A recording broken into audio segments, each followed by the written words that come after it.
I knew something was off the moment I stepped out of the elevator on the 40th floor. The receptionist, a girl named Brenda, whom I had helped with her tuition recommendation letters, wouldn't look at me. Her eyes were fixed on the corner of her desk like there was a gold coin glued to it. I hadn't even hung up my coat when my phone buzzed. It was an Outlook calendar invite. Subject: Performance Review. Time 9:15 a.m. Location: Conference Room 5B. No body text, no signature, just the name Gavin Reynolds. When you spend 30 years in corporate finance, you develop a second set of ears. You can hear the knives being sharpened 3 offices down. My name is Arthur Vance. I am 55 years old, and until 9:15 this morning, I was the Senior Director of M&A at Aegis Capital. Over the last 3 years, I had delivered 12 consecutive quarters of growth. Just 3 weeks ago, I closed the Titan acquisition, a deal that was projected to bring in $30 million in net revenue over the next 3 years. I literally drew the structure of that deal on a cocktail napkin during a turbulent flight from Chicago, but today, none of that mattered. Today was about math, but not the kind they teach in business school. It was about a very specific number, $4,000,000.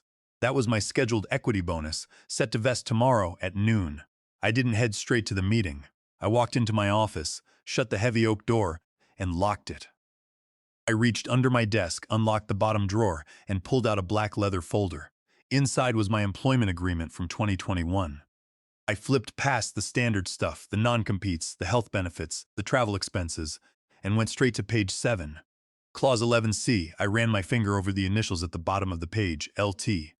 That was Lawrence Drayton, the founding board chair who retired last year. Next to his initials were mine, and right below that, a small, handwritten amendment that had cost me 3 days of arguing with external counsel. I folded the contract, slid it into my breast pocket, and walked out. The hallway was quiet. Too quiet. People I had mentored for years suddenly found their spreadsheets incredibly fascinating. One junior analyst actually turned around and walked the other way when he saw me coming. It is funny how fast you become a ghost in a building you helped build. I pushed open the door to Conference Room 5B. The blinds were drawn. Gavin Reynolds, our Chief Human Resources Officer, was sitting at the glass table. He had a single sheet of paper in front of him.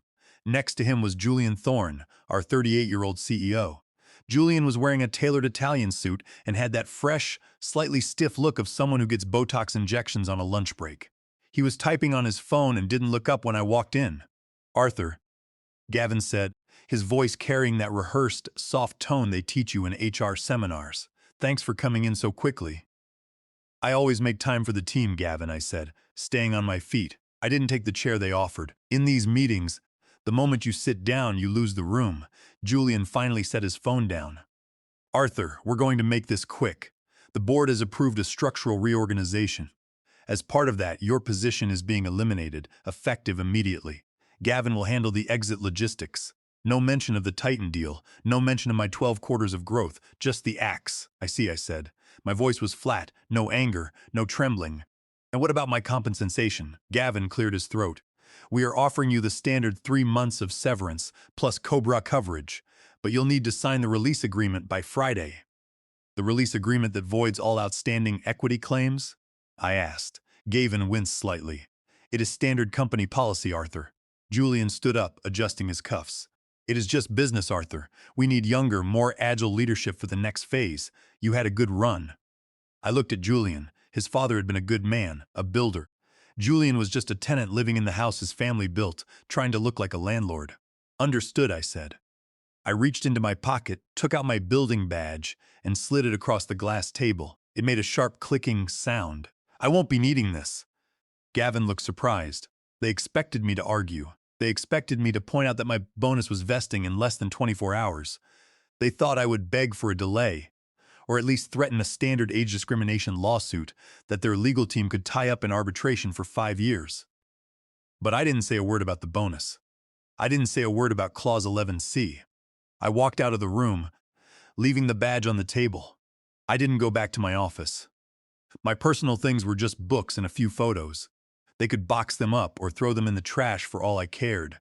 Instead of taking the elevator down to the lobby and the parking garage, I swiped my temporary visitor pass at the executive elevator and punched the button for the 45th floor.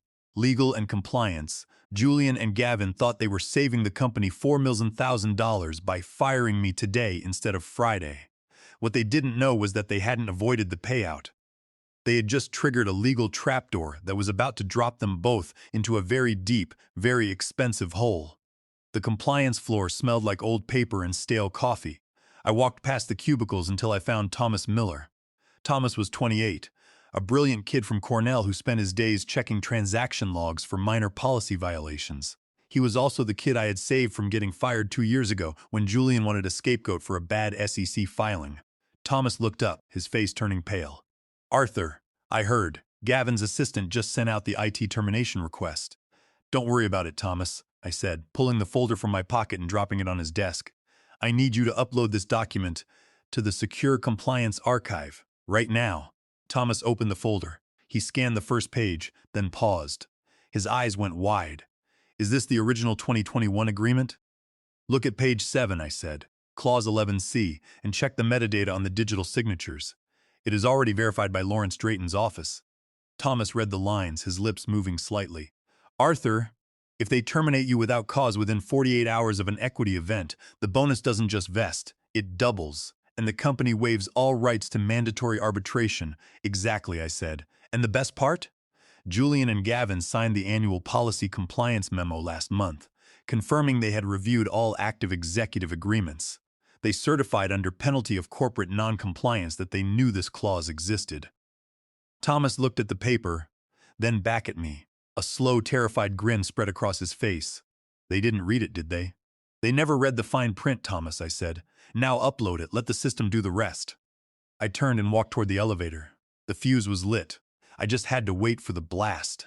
I walked out of the Aegis Capitol building into the bright Texas sun.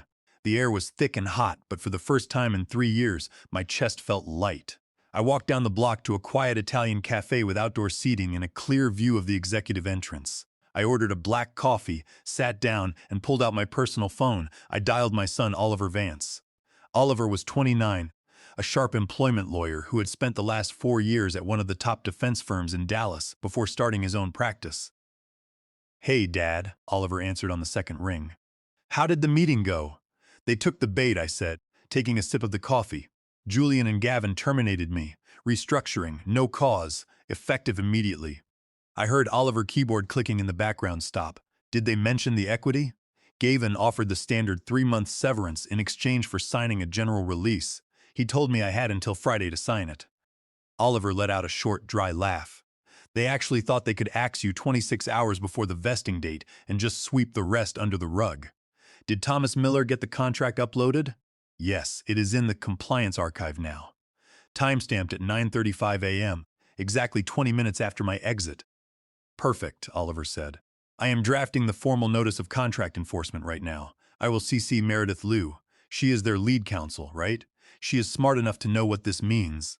By the time Julian finishes his lunch, his legal department is going to be in a full house-on-fire panic. Keep it quiet for now," I told him. "No press, no LinkedIn. Just file the enforcement notice directly to the board and Meredith. Let them realize what they did in private first. The panic is always louder when it is quiet." "You got it, Dad. I will call you when the filing is logged." Inside the Aegis Capitol headquarters, the temperature was already rising. Gavin Reynolds stood in the middle of the HR war room on the 38th floor. His jacket was off, and his shirt collar was unbuttoned. He looked like a man who had just realized he walked into the wrong theater. "What do you mean we have nothing?" Gavin barked at his senior HR generalist, a woman named Sarah. Sarah kept her eyes on her monitor, typing rapidly. "I mean exactly that, Gavin. I have scrolled through Arthur's entire 5-year employment history. There is not a single verbal warning, no performance coaching notes, no written reprimands. His quarterly reviews are literally straight stellar marks. Last year, Julian himself wrote a letter of commendation for the Titan deal structure." "Look harder," Gavin muttered, pacing the room. "There has to be something. An email where he was rude to a vendor, a missed deadline, anything we can use to show a pattern of poor performance." "Gavin, the man has brought in $30 million in revenue over the last 3 years, Sarah said, looking up. "If I fabricate a performance issue now, after we already processed the termination under restructuring, any judge will see right through it. It is clear retaliation." Gavin didn't answer. His phone was buzzing on the table. It was Meredith Liu's office. Down on the 45th floor, Meredith Liu was sitting in her glass corner office. She had a printed copy of my 2021 employment contract in front of her. Next to it was the compliance upload confirmation that Thomas Miller had routed to her desk 10 minutes ago. Her assistant walked in, looking nervous. "Gavin is online too. Tell him to wait," Meredith said. Her voice was flat, ice cold. She was staring at page 7, Clause 11C. The clause was written in clean, unambiguous language. It stated that if Arthur Vance was terminated without documented cause within 48 hours of any major equity vesting event, the vesting of all outstanding incentive shares would accelerate immediately. Not only that, but the payout would be subject to a 1.5x multiplier on his base salary, and Aegis Capital would waive its right to force the matter into private arbitration. It was a legal bear trap. And Julian Thorne had just stepped right into it. Meredith picked up the phone. "Gavin, get Julian and meet me in the executive boardroom in 5 minutes. Do not talk to anyone else. Do not send any emails." "Meredith, what is going on?" Gavin asked, his voice shaking slightly. "Arthur walked out of here without even asking about his bonus. We thought we got away clean." "You didn't get away clean, Gavin," Meredith said. "You just handed him the keys to the bank. Boardroom, now." 10 minutes later, the double doors of the executive boardroom slammed shut. Julian Thorne sat at the head of the table, his arms crossed, looking more annoyed than worried. "Meredith, I have a lunch meeting in 20 minutes. What is so urgent that we had to pull Gavin out of his restructuring wrap-up?" Meredith didn't sit down. She threw the contract folder onto the table. It slid across the polished wood and stopped right in front of Julian. "Read page 7, Meredith said. Julian didn't touch it. "I don't need to read it. Arthur's contract is a standard executive agreement. We checked it. Termination without cause means 3 months severance. We are paying him exactly what he is owed." "You didn't check the 2021 amendment," Meredith said, her voice rising slightly. "The one signed by Lawrence Drayton before he retired." Gavin reached over and opened the folder, his eyes scanning the page. Within 5 seconds, the color drained from his face. "Julian, look at this." Julian leaned forward, his brow furrowing as he read the highlighted section. Clause 11C, involuntary termination within 48 hours of vesting, full acceleration at 1.5x base. "What the hell is this?" "It is the clause you and Gavin signed off on during the Q4 policy review last month," Meredith said. "You certified that you had reviewed all active executive agreements.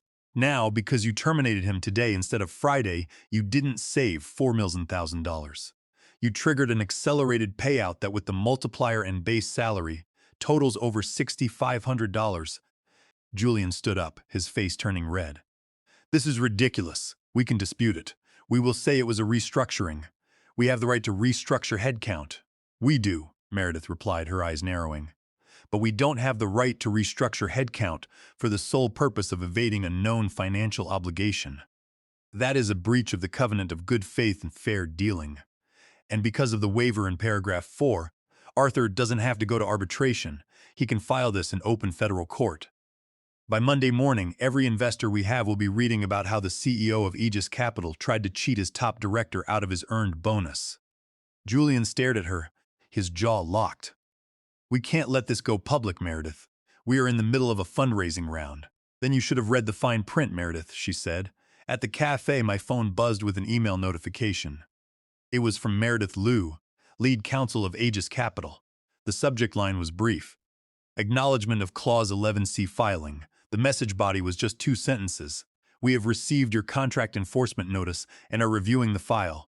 We will contact your representation shortly. No corporate fluff, no fake pleasantries." Meredith knew exactly how bad this was. Right after, I got a text from Thomas Miller on the compliance floor. Meredith just pulled the entire history of the 2021 renegotiation. She also requested the metadata for the Q4 policy memo. "The boardroom door has been closed for 40 minutes. They are calling the board." I smiled and replied, "Let it run." "Thanks, Thomas." I opened my encrypted drive on my tablet. Under the folder labeled Aegis Capital, I had every single email, document version, and digital signature from the last 3 years. I had the recorded audio of the Q4 board session where I walked Julian through the contract renewal. In that recording, Julian was half listening, looking at his Apple Watch and saying, Yeah, whatever Arthur needs to keep the Titan deal on track, just get it signed. I don't care about the boilerplate." That boilerplate was now going to cost him his career. Back in the boardroom, Julian Thorne was pacing like a caged animal. We can't just pay him $6,500,000, Meredith. That is almost 10% of our cash reserves for this quarter. It will ruin our operating margin. We will look like fools to the investors. We look like fools because you acted like one, Meredith said, sitting back and looking at him with absolute exhaustion. You wanted to show the board that you could trim headcount and save $4 million before the end of the fiscal year. You didn't consult legal, you didn't check the active clauses, and now you have created a $6,500,000 liability. Gavin Reynolds was staring at his laptop, his hands hovering over the keyboard. What if we offer a settlement? We can offer him a package. $2,000. Right now, if he signs an NDA and agrees to waive the clause. Meredith let out a cold, sharp laugh. Gavin, do you know who his lawyer is? Gavin blinked. No, some local firm? His lawyer is Arthur Vance, his son, Meredith said. Arthur Vance spent 4 years defending corporate giants in Dallas. He knows our playbook better than you do. He didn't send us a request for mediation. He filed the formal enforcement notice directly to the board of directors, copy to the SEC compliance portal at 9:45 this morning. David Halpern, our lead independent director, just called me. The board is calling an emergency session at 2 p.m. today. Julian froze. David Halpern is involved? David is the chair of the compensation committee, Meredith said. He is the one who has to explain to the major shareholders why Aegis Capital is paying out a $6,500,000 penalty. He wants answers, Julian, and he wants them before the 2 p.m. call. We will fight it in court, growled Julian. We will drag it out. He is 55. He doesn't want to spend his retirement years in litigation. He doesn't have to, Meredith replied. The contract is clear. If we go to court, we will lose on summary judgment. The signatures are notarized, the timestamps are clear, and we have zero documentation of poor performance to justify a termination for cause. In fact, we have your own commendation letters on his record. If we drag this out, the judge will award him treble damages for bad faith breach. That is 19 million thousand, Julian. The silence in the room was deafening. Gavin closed his laptop slowly. So we have no move? Julian asked, his voice suddenly sounding very small. Your only move is to hope he agrees to take the money quietly without demanding your resignation as part of the terms, Meredith said. At the cafe, my phone rang. It was Oliver. Hey, Dad. Halpern's office just reached out. They want a meeting tomorrow morning at 8 a.m. Just me, you, Halpern, and Meredith Liu. No Julian, no Gavin. Did they offer a number? I asked. They didn't even try to negotiate, Oliver said. Halpern knows they are cornered. He just wants to know what it takes to keep this out of the press. He knows the Titan deal is about to close, and if the market finds out you were fired and are suing, the Aegis stock is going to take a hit. Tell them we will meet, I said. But the terms are non-negotiable. Full payout of the $6,500,000 under Clause 11C. And I want the board to issue a formal retraction of the restructuring notice, changing my record to a voluntary retirement with full executive honors. What about Julian and Gavin? Oliver asked. They've made their bed, Oliver, I said. They can sleep in it. I am not going to protect them from the board's cleanup crew. Got it. I will set the meeting. See you tomorrow, Dad. I finished my coffee and looked out at the street. The sun was still hot, but the shadow of the Aegis building was creeping closer. For 5 years I had worked under that shadow, bringing in deals, saving their bad investments, and letting Julian take the credit so the firm could grow. I wasn't angry. I was just done, and tomorrow I was going to collect the rent. The meeting took place at 8 a.m. in the conference room of Oliver's office on the 22nd floor of the Chase Tower. It was a clean, modern space with a view of the Austin skyline.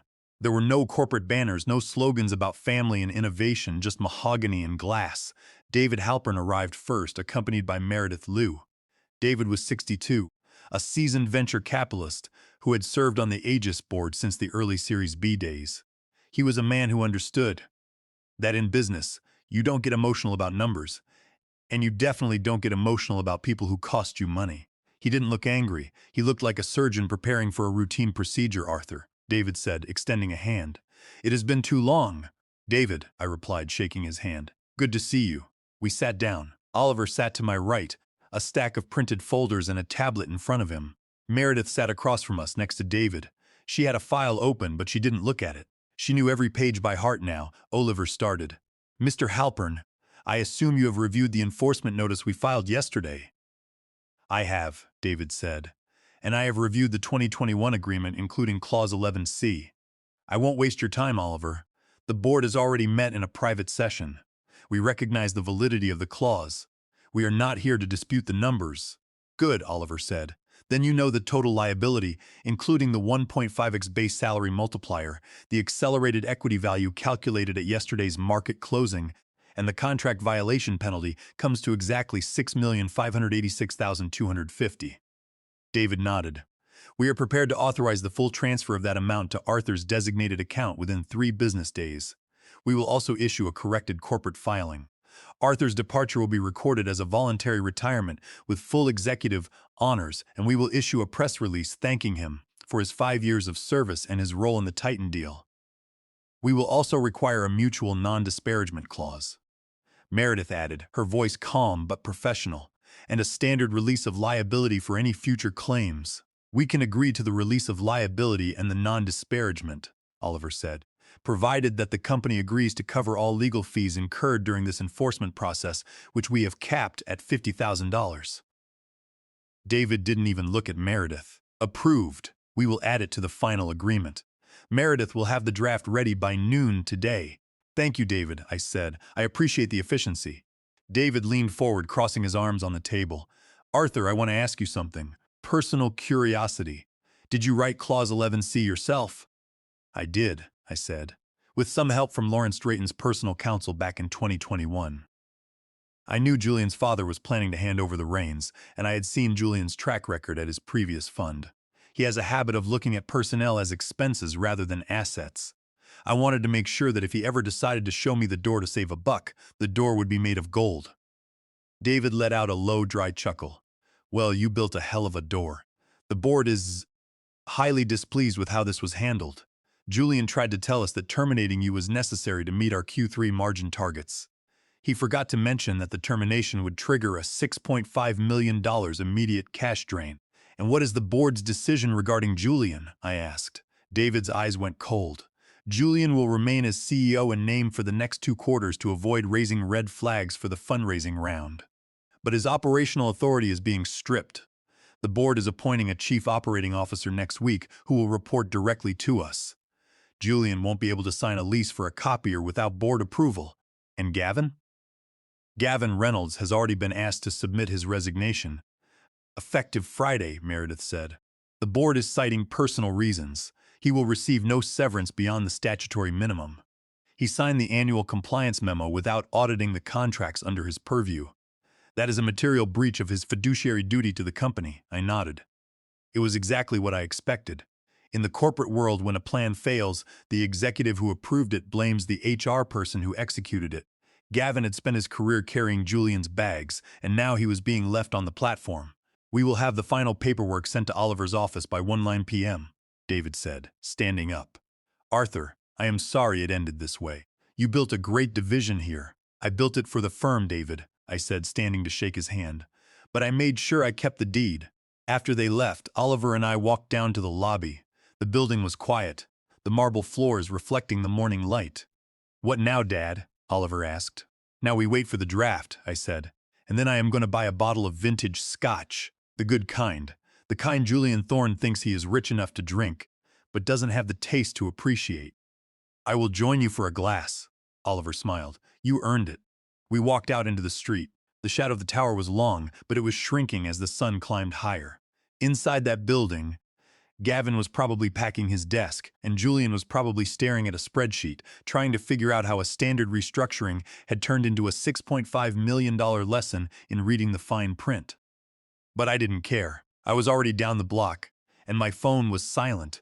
The afternoon sun was reflecting off the glass towers of downtown Austin when the notification finally hit my phone. I was sitting on the balcony of my penthouse condo, wearing a linen shirt, with a glass of 25-year-old single malt scotch in hand. The alert was from my private bank account. Incoming wire transfer, $6,586,050. Source, Aegis Capital Corp. Right after, an email from Oliver arrived with the signed, executed retirement agreement and the mutual release forms. It was officially over at 3:00 p.m. The corporate announcement went out to the entire firm and our external investors. It was drafted by Meredith Liu and approved by David Halpern. It read, Aegis Capital announces the retirement of Arthur Vance, Senior Director of M&A, effective today. The board thanks Arthur for his 5 years of dedicated service, during which he built our M&A division into an industry leader, culminating in the landmark Titan acquisition. We wish him the best in his well-deserved retirement. It was a beautiful piece of fiction. It saved their face and it saved my reputation. But the reality inside the building was far less peaceful. Thomas Miller texted me the internal news an hour later. Gavin Reynolds packed his office in a cardboard box at lunch. No farewell lunch, no card, no speech. He was escorted out by building security. Julian Thorne is still in his corner office, but the IT department just stripped his administrative access to the investment pipeline. The new COO starts Monday. Julian is basically a statue in a suit now. I had to laugh at the name of the new COO, Robert Vance. No relation to me, but the coincidence was delicious. As for me, my phone hadn't stopped ringing since the announcement went live. But it wasn't old friends from Aegis calling to congratulate me. It was our competitors. By 4 p.m., I had a voicemail from the managing partner at Westridge Capital. They wanted to fly me to Dallas next week. They weren't offering me a department to run. They were offering me a seat on their investment committee.